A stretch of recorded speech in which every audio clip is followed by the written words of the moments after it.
lors d'une copie multiple, nous pouvons choisir le nombre d'entités à copier, mais aussi en même temps la distance précise entre chaque entité. Donc pour cela, je sélectionne mon cube, prends donc l'outil déplacer, j'appuie sur CTRL. Je clique sur cette extrémité, je me déplace. Si je souhaite obtenir par exemple 20 cm entre le deuxième cube et le premier, il faut que je tape 120 au clavier. Maintenant, si je souhaite 5 entités, je multiplie par 5, j'appuie sur Entrée. Si je m'aperçois que 20 cm entre les deux ici, c'est pas suffisant, je peux toujours changer et taper 150 par exemple. Ça me permettra d'avoir 50 entre les deux.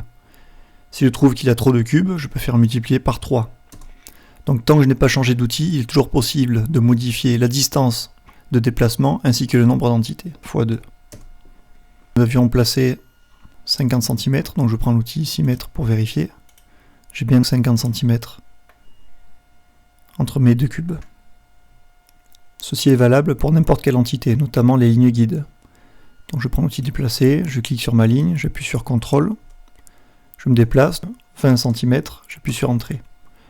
Multiplier par 10 pour avoir 10 entités. Si 20 cm je trouve que c'est pas assez, comme tout à l'heure, donc je tape 50, j'appuie sur Entrée, et je peux diminuer le nombre d'entités, multiplier par 3 seulement.